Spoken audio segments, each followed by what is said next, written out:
today we are going to talk about losing a sibling and how it can feel and how it might make you feel and what you might be struggling with at the time. Because it's my own personal experience with it, so maybe you can relate to it as well. It may not be a fun experience, obviously, but maybe it's an experience that we can relate to and we can talk about it and you can understand that the feelings that you have, they're valid. It's okay to be angry and crying and mad at the world for it, but it's not okay to hurt yourself in the process. And hurting yourself from losing somebody can be a multitude of things, from physical to mental and emotional, or not taking care of yourself properly.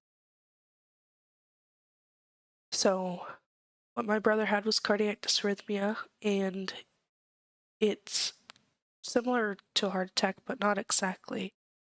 And when it happens, it kind of takes away the oxygen in the brain, you pass out, and then you pass away, so you don't feel anything.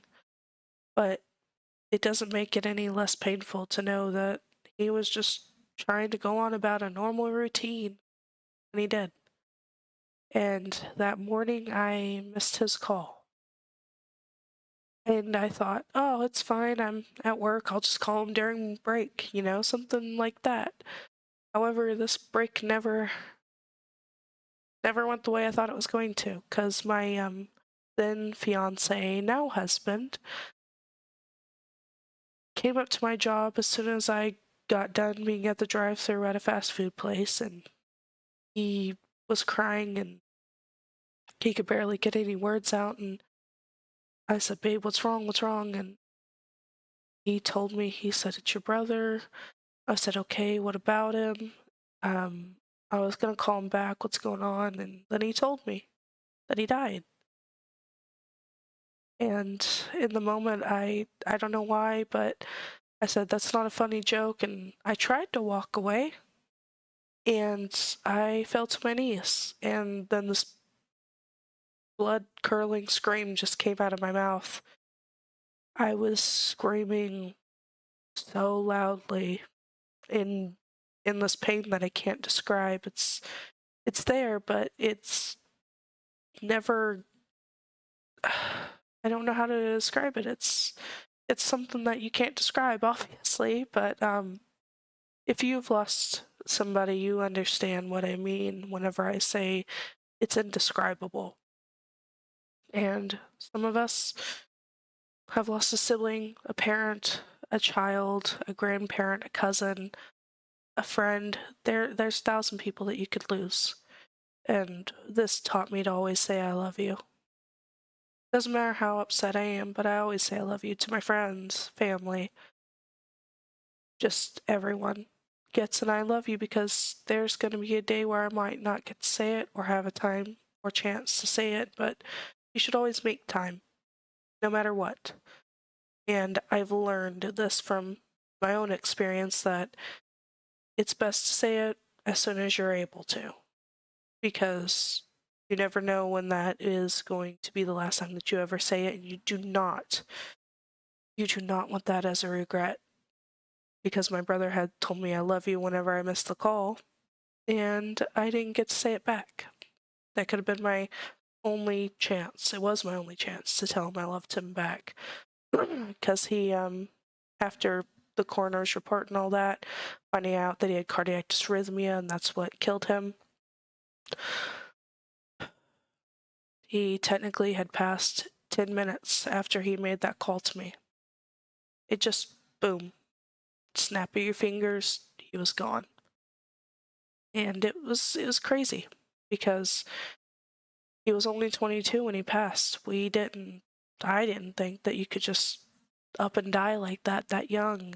It didn't really ever come to mind that somebody that was that close to me could just die.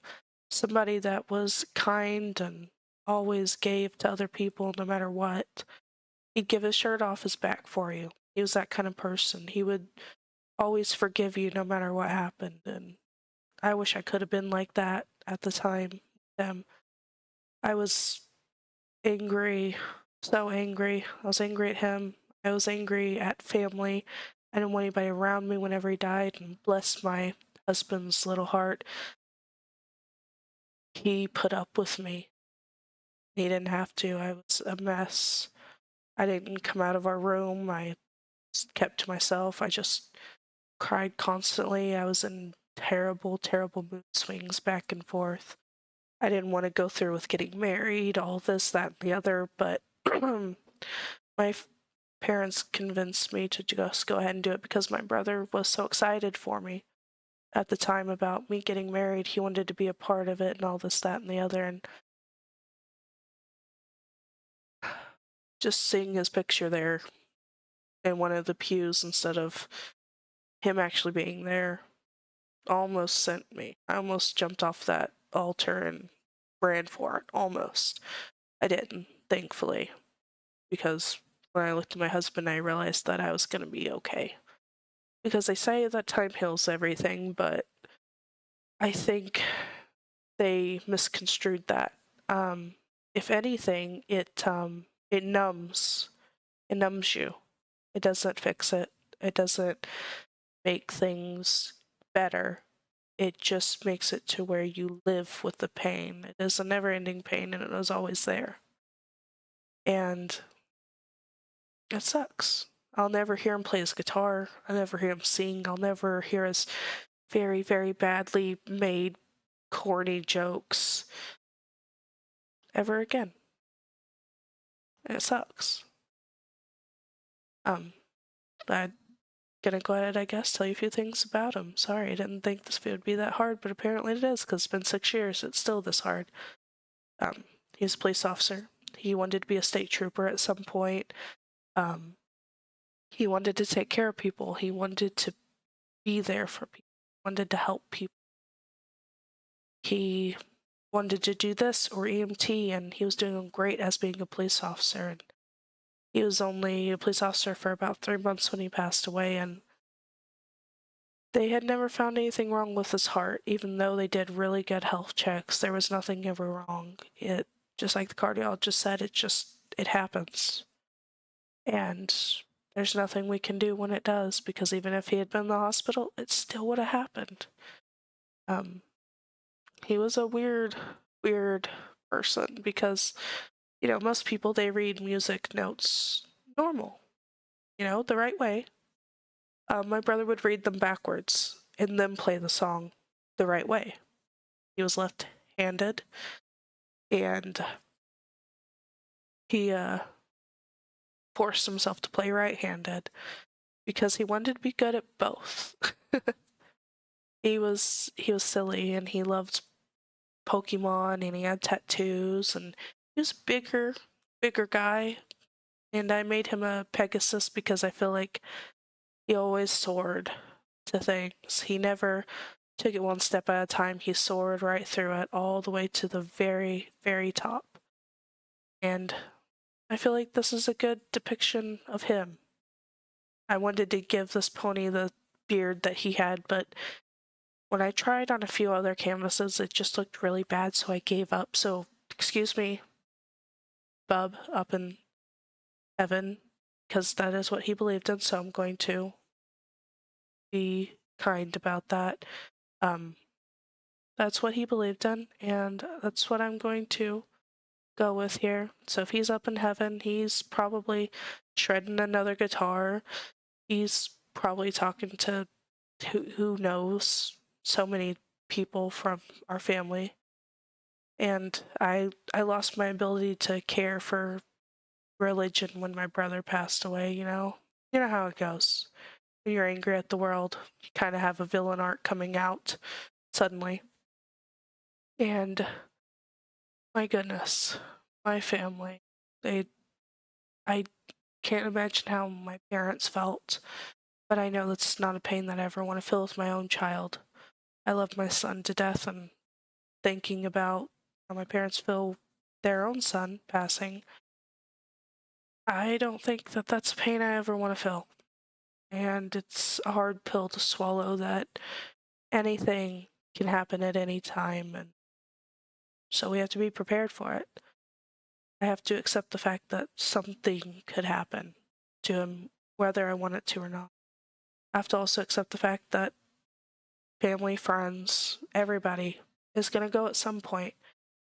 And I just know that other people have experienced this. You're angry, you're depressed, you're in denial. There's 1,000 emotions going, and nothing can help it. Time doesn't help. It numbs you. It numbs you like crazy. It doesn't make the pain go away. It doesn't make it less. So I'm hoping what you can get from this video is that it's okay to hurt, it's okay to cry, it's okay that every song you listen to on the radio makes you think of somebody that you knew that's no longer here. And if you've lost a sibling, I'm so sorry. Sorry that that's pain that you have to go through. If you've lost a parent or a child, whoever, I'm still so sorry because it's not a pain that, again, you should ever have to feel. Never ever should anyone ever have to feel that pain.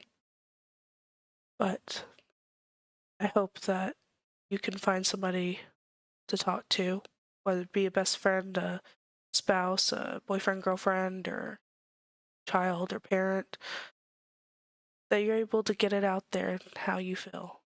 And I hope that you were able to enjoy this video, and sorry it wasn't a long one and that's a sad one. Yeah, please let me know down in the comments if you've lost somebody and if there's a way to help.